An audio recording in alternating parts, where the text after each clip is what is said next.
This is a question when I do career counseling that I always ask, which is think about your work and what of the things that you do you hate? And if the answer is, I love everything I do, then we say, okay, if we could take those things and we could fix the culture or fix the way you're valued or fix the way you're listened to, and you just kept doing your work task, but we had a different environment, would you love your job? And the answer so often is yes. Like, I love everything I do.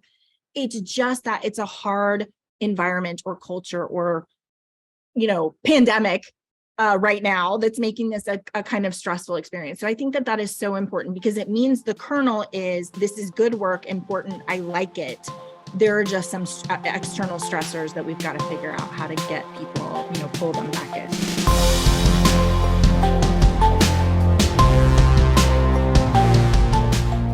Hello, everybody. Thank you guys for joining us. Episode 57 of Cap and Gown. Today, we are talking about how the Great Resignation is impacting student affair professionals. I'm Rachel Phillips-Buck, VP for Student Success at Ferris Resources. And I am joined today by Dr. Sherry Woosley, who's the Senior Director for, Senior Director of Analytics and Research, right? Perfect. Got it. Yes. Look at all of our friends joining us. There's Matt. Hey, good to see Matt. I haven't seen you in so long. Good to see all of you. I'm going to give everybody just a second. We have a big crowd today, Sherry. So we are going to invite 2 additional guests on to join us in just a moment. But we were catching up on your daughter and her journey into her freshman year of college. Which is such an interesting perspective, right? When you're in the profession and then it's your child. Yes. Being on the other end is very interesting. But related to this conversation, I so appreciate the student affairs professionals that are there. Yes. Like, that the fact that I was dropping her off to those folks made it feasible, doable. Yeah. And you just their passion and their commitment and their desire for these students to be successful. So that definitely would settle me down a little bit. Yeah. So I invited you in early because I'm going to do State of the Union. And I said, it's always nice when I can talk to someone instead of just talking to myself. So I appreciate you joining me for this part. There's a couple of really interesting articles. The first one is about, it's Inside Higher Ed, where the tech troubles are. So this is a reflection of on a campus, where are they seeing sort of a focus or a spotlight put on technology, which I always think is fascinating. If you think 20 years ago, the budget for technology on a campus, right? And then over the next 20 years, how much it's grown. It's incredible to think about the difference there. But one huge thing for so many schools, even now, is Wi-Fi. So you just think about these students, 62% of students said they would like to see improved Wi-Fi on their campus. And Sherry, you just think about it's not it's like electricity now, right? You can't not have reliable Wi-Fi. But the bandwidth of all of those students on campus who are playing games and who are streaming movies and who are, and then you add to that the online classes and the reliability that you have to have for that. It's just, I feel like schools are most often behind on that Wi-Fi piece because it's just so hard to build up the infrastructure to be able to deliver that reliably. So that's a really big piece. Another really big piece is user experience. So they ask students what could be improved. And remember, these are students who are raised on Amazon user experience and Netflix user experience. And then they go to their student portal and they're like, what is this thing? I can't find anything. I don't know where anything is, And so that as you're having this generation of college students that is just fluent, they just have expectations of how the software should work. That's really important.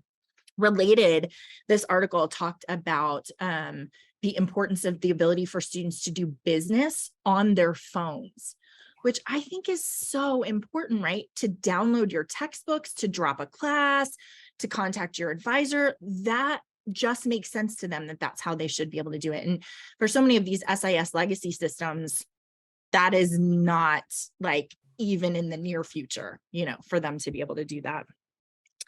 Okay, I'm interested in what you think about this, Sherry.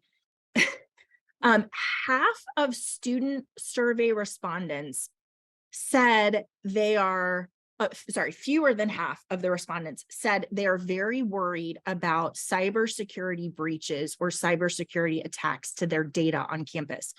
So basically, the minority of students is thinking about all of the data that a campus is gathering about them. If you think about LMS data, how many classes they've attended, right, their page views, all of that, plus their demographic data that they're holding. And really, these students are not concerned that that data is going to get out. And they are not concerned that the schools have it, which is really interesting because, again, they've been immersed in the fact that there just is big data out there and people are going to be looking at it and making decisions. Whereas some of us who are older are like, I don't like the fact that everybody can see everything about me. So pretty interesting that they don't have an emphasis on privacy and security, although campuses must have that emphasis, right? A lot of our conversations with schools are just who can see the data, what can they do with it, and how are you making sure you're protecting it? So I think that's really helpful. And then the last one I'll tell you about this, which I thought is hilarious, is that students were like, we for sure should have a seat at the table when campuses are deciding what technology to invest in. And the campuses were like, okay, here are 25 technology things that we're thinking about investing in. How would you rank them? And there was no consistency across the board with students because it was like, depending on your major and the things that you do and what you know about and where you go on campus. I think there was like a slight minority that said, yes, you should invest in these Wi-Fi things, but otherwise, although students want to have a voice, they just don't have the expertise to be able to speak knowledgeably about that ecosystem that exists in technology on a campus. So pretty interesting there. Did you hear about these Texas universities who want to take back degrees for these students who cheated on their data in their dissertation? No, I missed it. Okay. Okay. So 2 students, one got her PhD in organic chemistry from UT Austin. The other one got a doctorate in biology from Texas State. The schools are saying, we looked at their data in their dissertation and they fudged it. It was not real data. This has been years and years though. And so they went to court, and this is in Texas. Mhm. The lower courts have been supporting the students, saying there is no legal right for a university to take away the degree that they've given these students. But the Texas Supreme Court is about to hear oral arguments about it to make a decision whether or not the universities have a responsibility or a right to protect their reputation when they find out about cheating, to then be able to take that back. I don't know, what do you think about that? Oh, I'm torn because at one level, if they've been, if nobody caught it in the whole process, and there was like, because there are checks and balances in there, and there are Right. things that are happening, and you've given this degree, and if somebody's been living with this degree for 10 years or what, and yet I'm also just totally torn as somebody who did all that work. Right. Think of somebody who, and we trust the university to have done their due diligence and Right. to believe in it. I wonder if there's not some other mid zone or something. But Yeah. Well, obviously, if it's in court, there's not yet, right? Yeah. yeah. What's really interesting is the conclusion of this article is that the people who are pressing to be able to do this, so I'll just tell you what they said. They said, students may be less inclined to cheat if they know that even far into the future, they could risk losing their degrees. Escalating cheating penalties from a 0 grade or some kind of academic probation to job loss and having wasted years of time and thousands of dollars to find themselves without their college degree, that will be a different calculation for students. Isn't that interesting? It sounds Because so punitive, doesn't it? yeah, Like, we and are I don't going to think, wreck your life. Wow. right, your 20 years that you've invested in this profession, now you have nothing.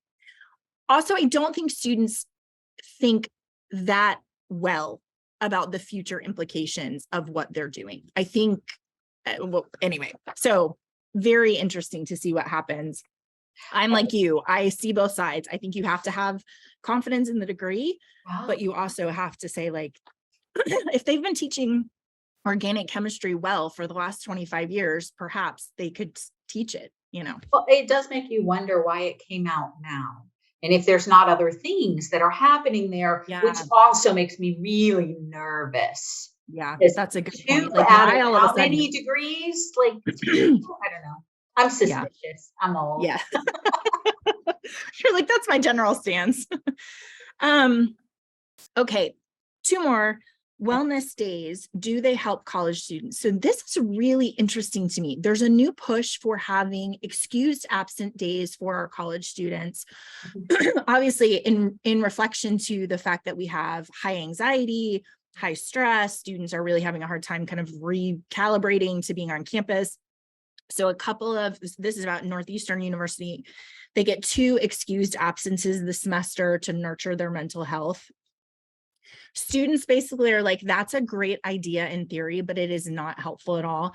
And we know this as adults with jobs, that sometimes you just need to do the work, because if you don't, when you come back, you're going to be underwater. Like, you have to pay for it eventually. And so there are strategic times, like, it's a good idea for you to say, here's a time where I actually could take a day off just to be present with myself. But so often, if everybody else is working, but you are taking time off, you are getting that success debt. You know, you just are like, oh man, I'm so behind here. So these college students were saying it's especially hard with 5 faculty members, where you might say, I'm taking this as my excused absence.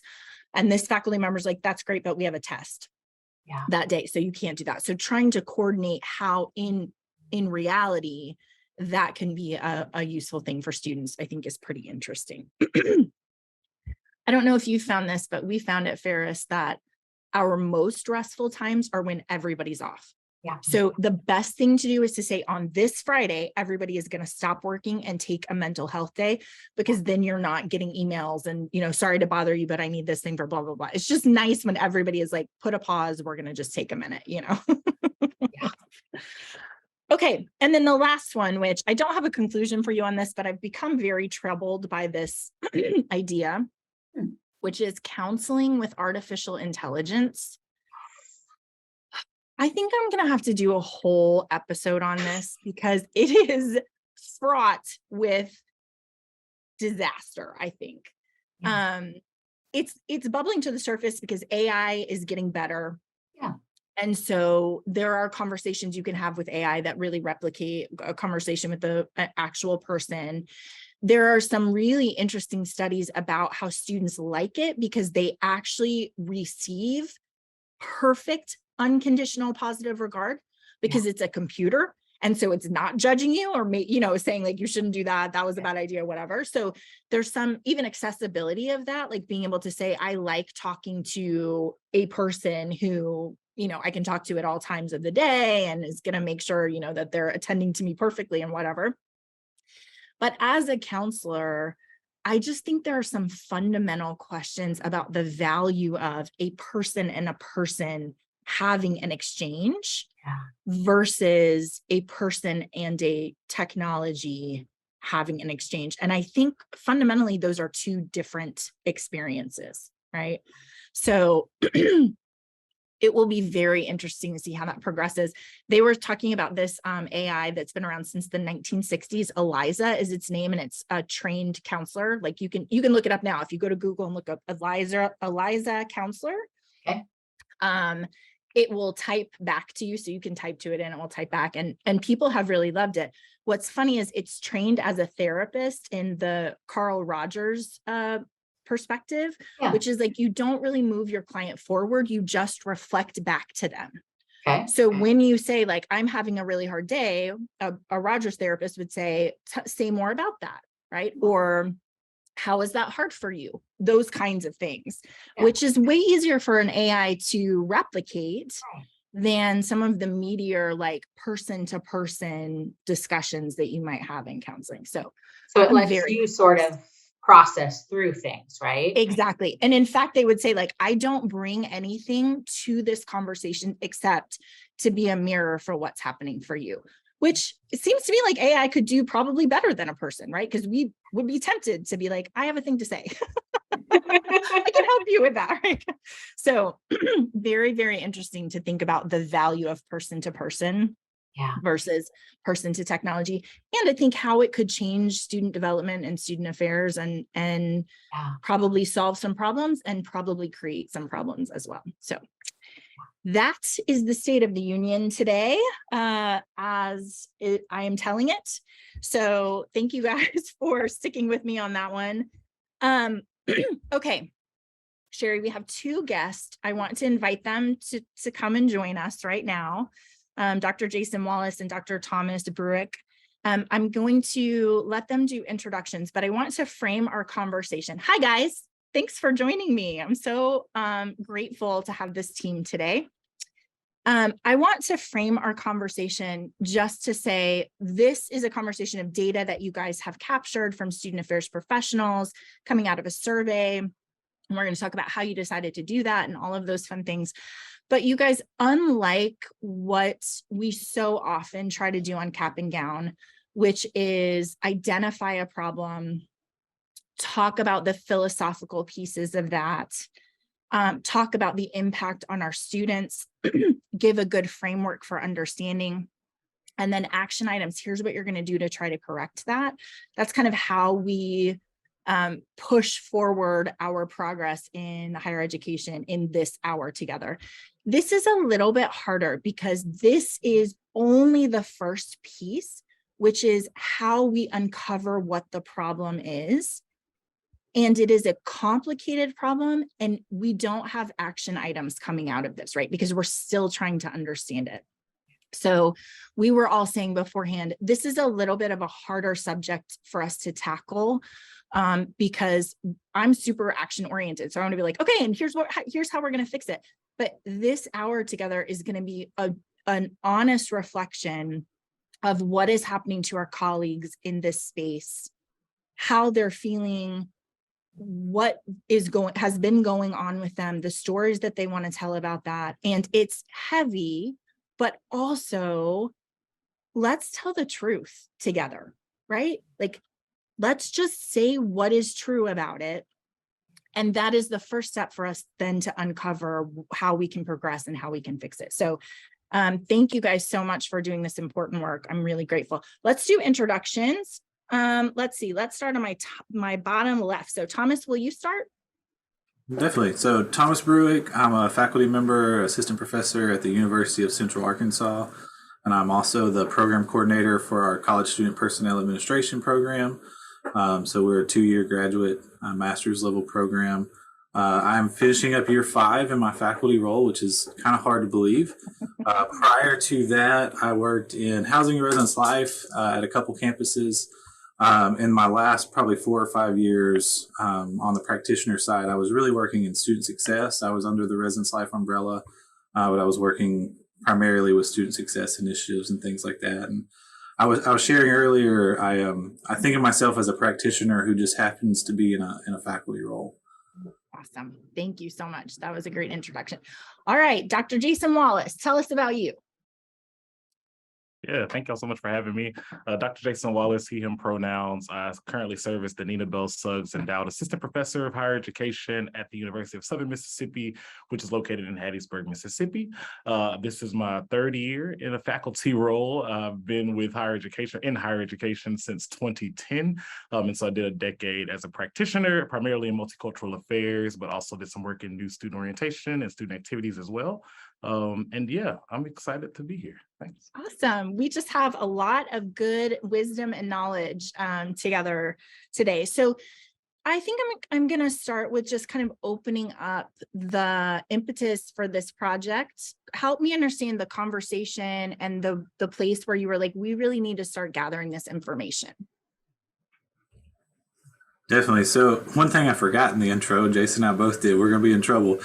So we're both involved with the Southern Association for College Student Affairs, so SACSA, which is a generalist regional organization. So I'm currently serving as the vice president for scholarship and research. And so as we really saw this from an organizational level and a regional level, we were seeing the news about the Great Resignation and,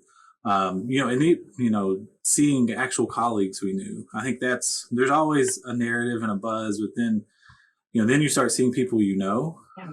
And people in your region, and you're like, okay, maybe there's more to this. And like you said at the beginning, we really just didn't know, right? And so the goal was actionable data. Like what can inform our response? We're seeing things, we're hearing things, but what can inform that response? And one of our core values at SACSA is professionalism. And when we think about that, it's a holistic thing. And so it's also what is the experience of our professionals in the region. And so there was an ethical component to engaging in this work too. And ultimately it all goes back to the students we work with, right?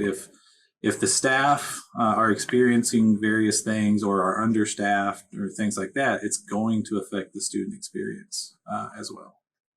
I really appreciate that it's kind of ground roots in that we're looking around at each other and saying, hey, something is happening to our colleagues and our friends that we've worked with for a long time, and we need to try to understand what that is, right? Instead of like, there's a directive to understand what this is. Like, no, we're looking at each other saying something is going on here, right? And we've got to figure out what that is.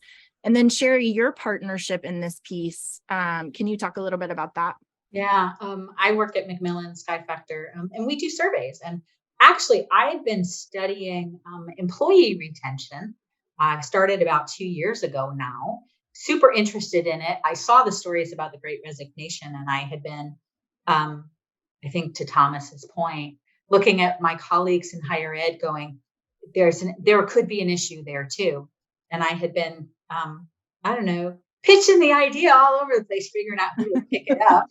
And I got lucky. I got really lucky. I got two fabulous colleagues and an organization. I mean, it's Southern, but it's huge. Like, it's huge. Yeah.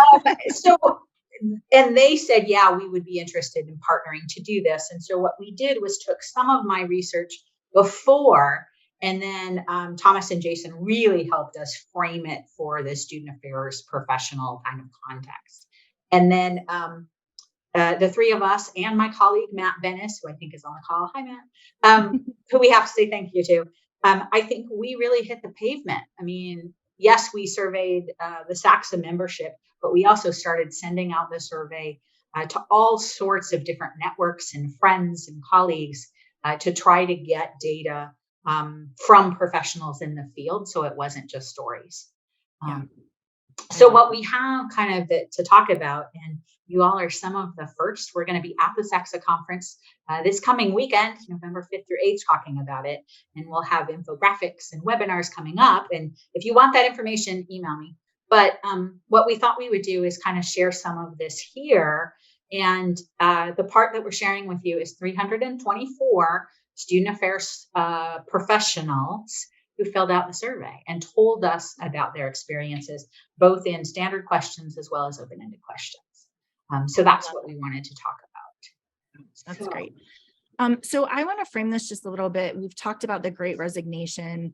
This is really interesting. I have an article that Rachel will chat out to you. It's actually from March, but it's called "The Great Resignation Didn't Start with the Pandemic," which is really, really interesting. I think it's such helpful context to say that from 2009 to 2019, the average monthly quit rate was increasing by 1% every single year in those years.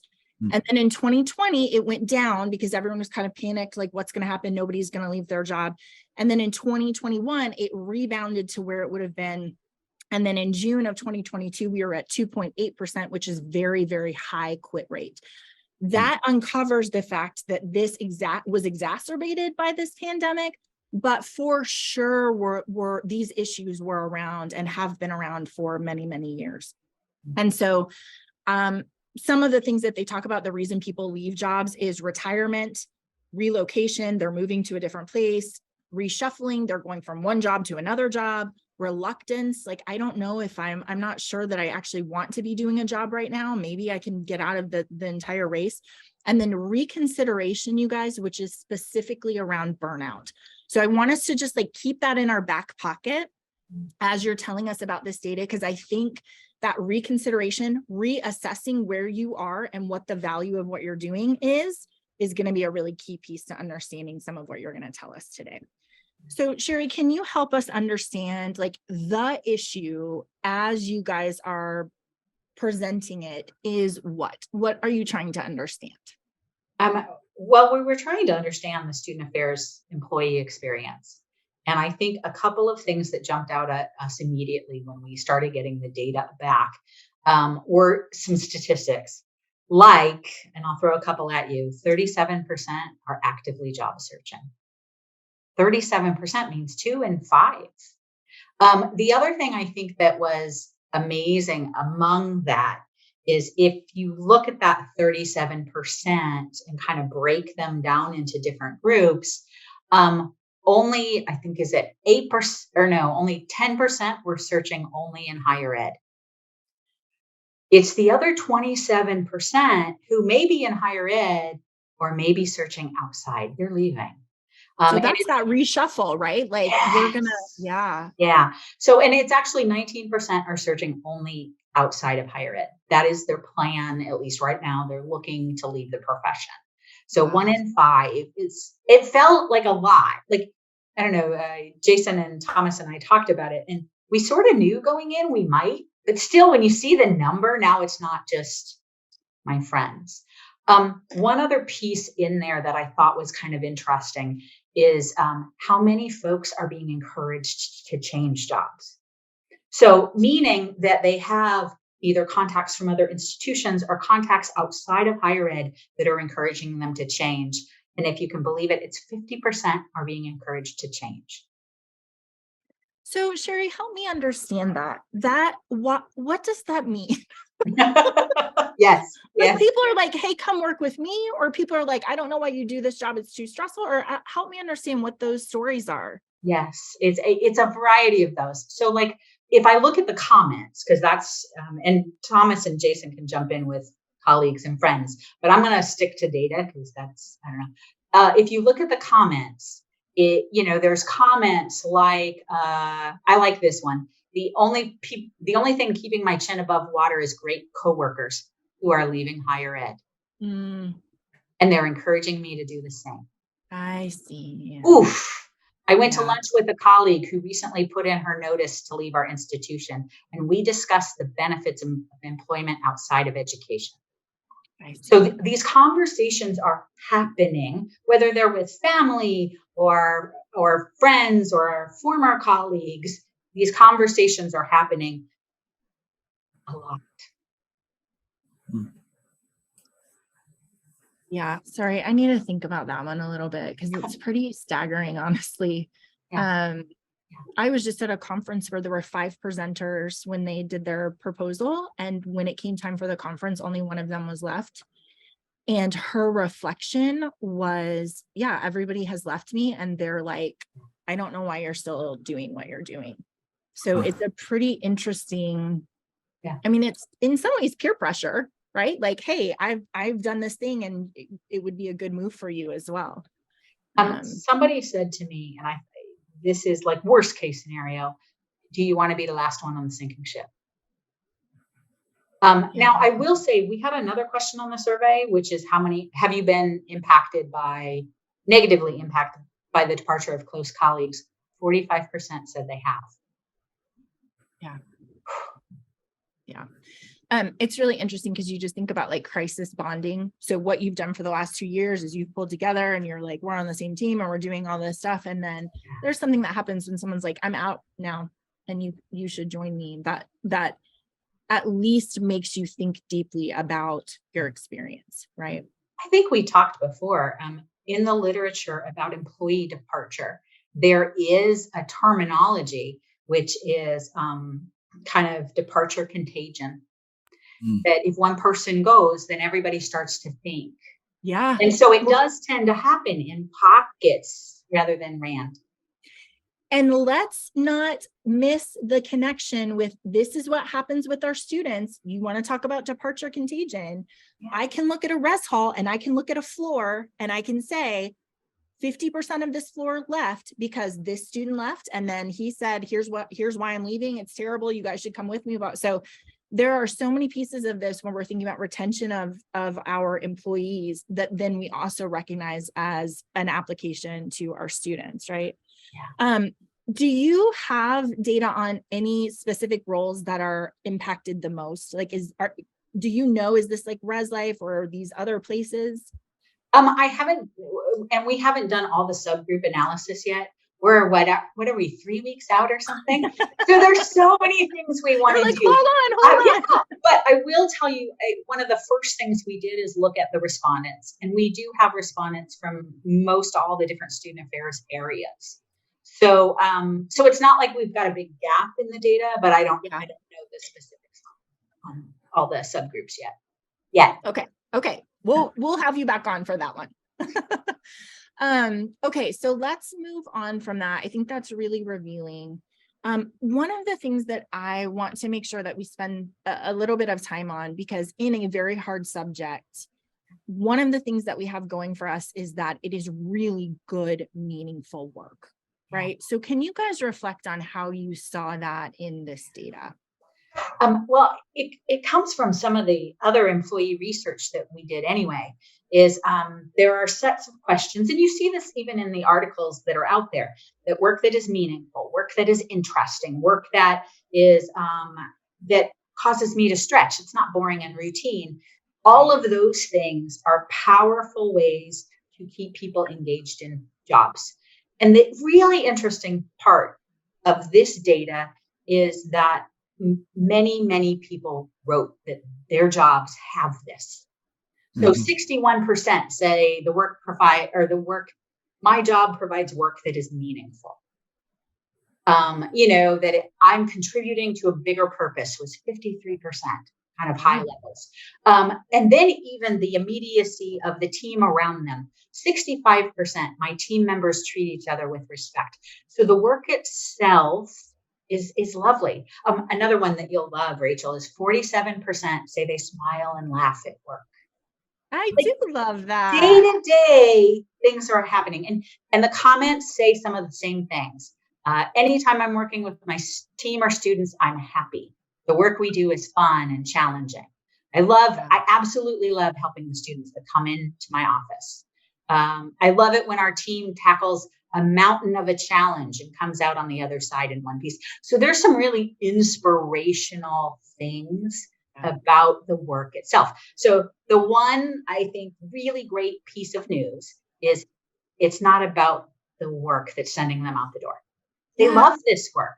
Sherry, this is a question when I do career counseling that I always ask, which is think about your work and what of the things that you do you hate? And if the answer is, I love everything I do, then we say, okay, if we could take those things and we could fix the culture or fix the way you're valued or fix the way you're listened to, and you just kept doing your work task, but we had a different environment, would you love your job? And the answer so often is yes. Like, I love everything I do. It's just that it's a hard environment or culture or, pandemic right now that's making this a kind of stressful experience. So I think that is so important because it means the kernel is, this is good work, important, I like it.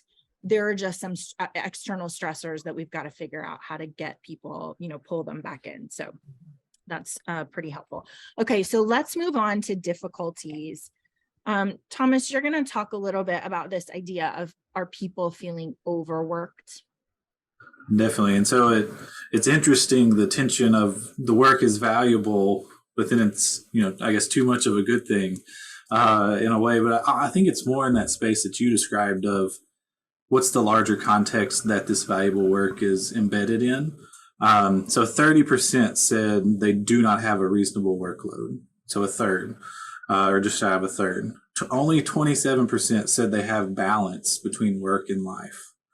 And then 45% said they have increased workloads during peak seasons, which we know higher ed work is, has seasons and things of that nature, but it's negatively impacting their job satisfaction. Really interesting when we get into the comments, a lot of it is related to those other departures. And so time and again, though I like my work, I have too much on my plate. If things are not reallocated or there are not additional hires, I will need to move on for better work-life balance. And so then someone else says, we asked, how could your institution improve? And it's real simple. They said, fill the vacancies, right? We are not filling vacancies. I mean, we're also not paying staff that are taking on additional responsibilities. And so it's this constant, building on of work. And, I appreciate that article about the Great Resignation isn't new, right? And I think, I hadn't seen that one yet, but it really makes sense as I look historically at, what we're seeing on campuses I was closely involved with. And then I think in higher education, sometimes we struggle with looking at what is mission critical and what is supplemental. Yeah. Until every single student is fully developed and successful, there are more things we could do. We also have to make some choices, and so I think, what the data is saying, as I look at it, is that we're expecting the same level of production or more with fewer staff. Yeah, for sure. And that has been consistent for many years, right? You just count how many hats you accumulate. Like, we let this person go, so then you take this, and then we let this person go and do it, and there this person left and you take this. It has been brewing for a long time. And I appreciate what you said, because I think there's an element of people in higher education love the rhythm of the academic year. Like, we love it. We love that October is registration time. And so we're getting everyone registered. And then we love that we have Thanksgiving break. And then we love, right? You just fit into that rhythm of restarting. And then now's a break. And I think part of what COVID did is really, really stress us on that, because we didn't have our typical rhythm of work really hard for the season and then take time off, and then work really hard for the season and then take time off. And so maybe before we could have coped with all the hats because we had this rhythm that we understood, and we knew summer was going to look like this and Christmas was going to look like this. And then it has broken in the last couple of years. So that's super helpful to understand that context, I think. And then you guys were looking at also like pay raises, cost of living, everything that's happening in our with money, basically. We have to think about that in terms of the business of higher education, right? We have our businesses, our colleges, and our universities who are considering all of those things, but also as we're focused now on how they impact those employees. Definitely. And as we looked at that, only 17% felt like they had a competitive salary within the market. And almost 40% were dissatisfied with pay. And in the comments, there's more, salary is salary. But then there's also flexibility and things of that nature. I think it even alludes to what you were sharing. We had those recharge periods. One of the things I love about working in education is I haven't fought to have a holiday off in my career like some of my, friends who are in other fields. But that can only go so far when you're looking at, what's available outside. So one comment said, honestly, it's salary. I can go corporate and make $20,000 more than I'm getting paid right now. I don't have to work nights and weekends. And so as other areas have become more flexible, higher education in a way has lost what was a strength, because other areas are saying, no, we can be flexible too. Yeah. And so it's salary, and then also, the context of it, of what's the expected work for that. One thing I just want to add to that is it's really interesting when you think about people. I think this is true about higher education professionals, is that we are balancing our values, right? We're like, we don't love money. It's not that we want to make all the money in the world. We do meaningful work and it's important, and we have a good team, and we're making an impact on the world, and we have this flexibility, all of those sorts of things. And then when you start to take out some of those values, like, well, now you don't have the flexibility, or now you're not spending as much time with students, or now your team people are leaving, then you kind of reassess, hey, well, then maybe if I'm going to be doing these things without these other things that are important to me, then maybe the way that I make sense of that is I make some more money, right? So it's the balancing of all those values that are a little bit out of whack for us because of the last several years, even before the pandemic as well. Jason, will you talk to us about this idea? I think it's so interesting. The idea that we are not feeling appreciated in this profession. Yeah, and as we discuss these different topics, for me, this is the one that was most salient, or I feel this chief among these is folks who don't feel valued or appreciated or feel like they have a voice in decision making on campus, right? Obviously, they're likely to leave, and so 23%. Only 23% name that they feel valued by their institution. I think is a huge problem, right? And 28% outright said that they do not feel valued by the institution. And so as we dug into the comments, one thing that stuck out to us, someone said, "I will be gone in the next 2 years. Leadership does not respect or value us. It's honestly so disheartening. We worked so hard for years and frankly been over backwards and killed ourselves overworking overtime during COVID and the hurricane, but they treat us all like we're idiots," which I think is just really sad, right? As folks are learning to navigate, unprecedented waters in a lot of ways, and in global pandemics, folks were, and I witnessed my own colleagues and people at several institutions who were going above and beyond to still give a student affairs experience to students and faculty staff alike, right? And yet they still didn't feel like that work was valued or appreciated, and that they don't feel like they have a voice. And to your earlier point, this goes back. This isn't new for a lot of professionals, right? We've seen this particularly with minoritized professionals. There's tons of scholarship and literature that speaks to folks who hold minoritized identities not feeling valued at institutions of higher education. But obviously the pandemic has exacerbated this and it brought it to our attention a little more than I think what we previously were having these conversations on. And so, it's sad. So it's really interesting to me as I'm listening to you say that, because I think part of the problem with professionals feeling undervalued is I don't think leadership always understands all of the work that you are doing on a campus, right? Yes. So you think about your job and like what your job is, and then what you actually do, because you want to be of service to your students. You want them to be excellent. You want to provide. I love what you said about like, hey, until they're perfectly developed, there's more that we can do for all of them, right? So you are continually, even without the additional hats that have been allocated to you, you are continually building that job to say, I can do more, I can do more, I can do more. I'll never forget one time I was sitting with the president and I was explaining this position of student success and retention. And here's when we identify a student who's struggling, here's what a retention specialist is going to do. And I went through the whole thing, like contact the students, talk to the faculty, blah, blah, blah, look up and he said to me at the end of that just sounds like a lot of work. And I was like, yes, it is a lot of work. Exactly. You understand that to be, we have to retain our students. And I'm saying to you, you have no idea how much work is going into this very, very simple request. I don't know. Do you guys have reflections on that? Does that seem like it stands up? People just don't know what everyone's doing and how hard they're working. Absolutely. And I think for student affairs folks, it's already an uphill battle explaining our job and the scope of our roles to external folks. And so to think about having to explain that to your own leadership, to folks who are supposed to have a shared vision of how we are to develop students and how we are to move forward can be disheartening, right? It can be frustrating, and it leads to this feeling of not having a voice on campus or lack of appreciation in that way.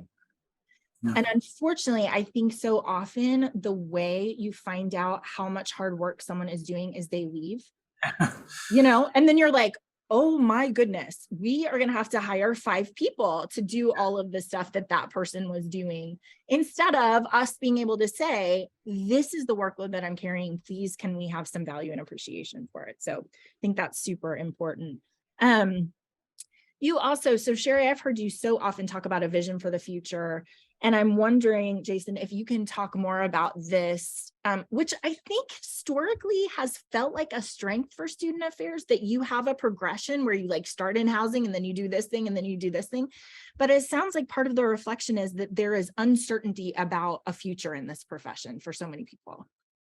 Yeah, so unfortunately, 30% would not recommend their institution as a great place to work. And that is really telling, right? Obviously, these folks are coming from various institutions in the United States. And so if we have 30% who would not recommend that place is a good place to work, that leads to this uncertainty that we have about the future. We also know that budgets aren't increasing and that enrollment is declining nationwide. Partly due to the pandemic, but also just an expectation that we've always known of just there being fewer seniors in high school graduating, right, around this time. And so I think that, or I know the professionals are well aware of that, right, particularly in student affairs, and that can lead to some fear and uncertainty about what the future might hold for the future of the profession, right? And I wonder too about, I don't know if you guys have personal reflections on this, but I just think about, for so many positions on a campus, the career development is not clear. So we don't have a like, and then you do this, and then here's your next step, and then here's your next step. I mean, for sure, with the pandemic, all of that's put on hold because we don't have time to think about that progression at all. But I think, again, I think that that's been around. And I don't know, when I was a practitioner, I didn't have conversations with my supervisor about here's what you need to accomplish and here's the next thing that you're going to do. And we want to do professional development for you. And here's the vision that we see here. It was not a strength of my experience on a campus. And so I don't know if you guys have reflections or even anecdotes from your data about that. So one data point to highlight, only 31% agreed that their supervisors are mentoring them, but perhaps more concerning, 33% disagreed or strongly disagreed, right? And so again, that lack of mentorship and seeing, so then what is the path forward, right? And are those conversations happening? And, I see a through line within the data of, as we're short-staffed, supervision is one of the most time-intensive things we do to do it well. Yeah. And so I think that's a place where the limitations on staffing and, the constant overworked feeling and multiple tasks, maybe we're not mentoring. And then without that mentor, how clear is the path forward without someone who's walked that path before you, investing in you? Yeah, I just took a whole trip when you were saying that about how so often, so there's two pieces to that, right? There's being valued and there's being appreciated. And they're very tricky because that when somebody is mentoring you and investing in you, they value you, right? They are like, you are important to this team. We want to have a future with you. We want you to stick with us. Here's how we're going to grow you and all of those things. And then there's this other thing that's like a behavior of appreciation, which is pretty easy to give. Like, thank you for doing that. I see you. And that was awesome. That comes out of that value, but it's like, people don't feel appreciated, but can we take a step down and say, are you valued? Because I maybe forget to give appreciation. I could maybe forget to, right? But I don't think anybody that works with me would say like, but I'm not sure Rachel actually values me. That is a foundational piece of how are we communicating that? And I think a hard thing on campuses is, I'm just going to be honest, there are some people who are highly valued on a campus and I cannot figure out why. You know what I mean? I'm just like, why is that the person? Why are they getting the resources? Why is their voice so loud? I don't understand. And then there are other people that I work with who are committed, hard workers who are doing everything they can to help students be successful, and they are not valued on their campus. They're taken for granted, and it's just like, okay, well, they're just going to keep doing what they're doing while we listen to this other person who I don't understand why we're listening to them. So it's a really interesting question of like, first of all, are you appreciated? And then second of all, are you valued in some way? And if you have people who are reporting to you, I think that is how do you communicate their value? And you can do that in a lot of different ways, but it's incredibly important that you're doing that for your team, especially now, it seems like. Any other reflections on that piece? I'll just add that Yeah. what we saw in the survey and the data that the folks would likely stay if they had some type of career advancement opportunity, right? And so only 14% discussed or saying they were satisfied with their career advancement opportunity, which is pretty telling. And one of the comments specifically pointed to faculty and how faculty have a track. So I know, after I do my time and hopefully publish things, that I will be promoted to associate professor, right? And there's a very clear kind of pathway, whereas in student affairs that might not exist for certain functional areas, and particularly for smaller departments. I'm thinking departments where there's only a coordinator and a director, right? That's a pretty wide gap of knowledge and expertise and years of experience before those people can be promoted, right? And that's if that director then leaves, right? So the director is there and enjoys their job, then that coordinator has nowhere. They're going to be there for the rest of their life. Yeah. Right. And so I think this is something that we really start to have to look at, particularly if we're going to provide some hope for student affairs professionals who want that career advancement and want to stay in the field. It's such a good point that is tied to that, the salary piece. I was just talking to one of my consultant friends, and he was saying it's really, really helpful for you to have a clear path forward, exactly as you're saying, for faculty to stay. You will be the coordinator, and then you will be the manager, and then you will be the director, and then you will be the this, and then you'll be this. And when you have that framework, you can tie into that salary increases, right? That when you do the following things and you get this promotion, even if functionally it is very similar to what you're already doing, just by nature of the job, you will have grown it because you're doing, more hats and more things, and that you then have a clear pathway to say, and then you get a raise, and then you get a raise, and then you get a raise. So I think we always say, like, it's so hard sometimes to just stop what you're doing and get the right structure in place so that moving forward, you can be really successful with, keeping people and making sure that they feel really valued there. I think it's such a good question. Like, if your boss loves their job and they are going to be working for another 20 years, then what do you like? What's the plan, right? How do I move forward in this piece? Well, I want to make sure. So I want to talk about belonging cues as related to all of this stuff, because I'm always thinking about students as well. But I want to make sure there's no other story or piece of data that you guys want to land on before we move on to that sending belonging cues. Anything else that would be helpful in this conversation about the data? It's so helpful, you guys. I think there's tons, but we're not ready yet. No. Yeah. Well, you'll have to come back, because I think what you're telling us right now is like the preliminary. Let me just reflect back what we're hearing.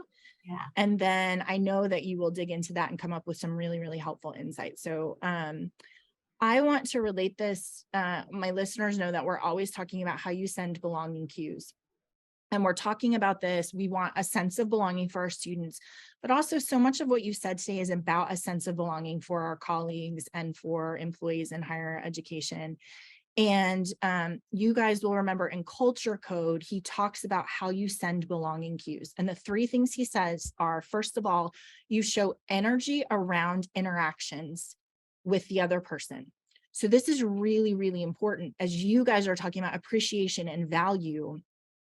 I have got to show energy around my engagements with you and the work that you're doing and how much you're doing. And thank you so much for the impact that you're having on students. It can't be a lack of mentorship. It can't be that I just step back and I'm like, okay, you're doing your thing, I'm not going to engage in that. You have to have this energy with your colleagues. And I love the reflection that on a team, so many student affairs professionals feel that for each other, that they're saying, like, we have energy with each other. We just need some of this outside energy shared with us. The second belonging cue, remember, is individualization. So I need you to treat me like I'm a person and not just be like, oh, we know about you, here's what we're going to do for you. I need to understand that you know me, that you see me, that you understand my family responsibilities and my experience at this institution, right? And the way I've been treated, so that I have the sense that you are trying to make a space for me. Not just we need a person in this role, but you want me in this role because you see me. So energy, individualization, and then the last one is future-oriented language, which is what we've just been talking about. Sherry, I love what you're doing. And in 2 years, here's how we're going to move you forward. And in the meantime, we're going to do this professional development. We're going to send you to this conference, and I want you to present a paper on what you've done, right? We say that with our students all the time, with our freshmen, future-oriented, when you graduate, when you know, whatever the things are that they're going to do on our campus, but we need to have that language with each other as well. So energy, individualization, and then making sure we have that language moving forward. And then I also will say, I talk all the time. Well, to be fair, Matt talks all the time about the promise triangle, that you have 3 pieces. You have what the institution promises students is going to happen. You have the delivery of that promise, which is coming from student affairs professionals. But you also have the enablement of that promise, which is what the institution does to their employees so that they can give the students what they were promised. And so much of what I hear reflected in this data is that we have to shore up that piece, right? That we have to do a better job of saying to the institution, if this is what you want me to deliver, there are some things that I'm going to need so that I feel like I have the resources in order to give you what you want. Okay, I have one more conclusion for you, but I want to make sure, does anybody else have a conclusion or insight or reflection that they want to add before I finish us off for the day? I mean, the only thing that comes to mind is that, you know, we love simple solutions to complex problems. And I think as scholars in the field, we need to, you know, do this work of getting in and really understanding it. There's going to be plenty of quick fix ideas. And, you know, we might see short-term benefit at most, instead of, you know, really taking that slow approach to understand it well and build long-term. Yeah, I really would like for there to be a quick fix. That's really would be ideal, wouldn't it? But especially the context of this has been a building thing, and then we've had this really hard thing with COVID that then has broken a lot of stuff that was already really showing signs of wear. I think we do have to be patient with how we address that. But you guys, I was just thinking about making transparent, like we talk about this in counseling, like take the thing out, whatever's brewing, take it out and put it on the table and be like, there's that. It's really hard. I really don't like it. I don't want to talk about it. But when we put it on the table, then we can have real conversations about what is it that we need to solve, and what are good approaches to that. And so I think I always say, like, I love cross-pollination, where we take like a thing that's true over here and then we apply it over here. And so, you know, some of the wisdom about the Great Resignation, I think, is really applicable here. I was thinking about the conclusion of this article that's like, hey, this has been going on for a while. They're like, the companies or institutions who are going to be successful have the vision and resources to offer flexibility. So that is a really big piece. How do we have the vision and the resources to offer flexibility? Also, you are going to attract and retain talent based on offering benefits that address the changing needs of your employees. That's that individualization piece. Like, what is the thing that I can give you, Rachel?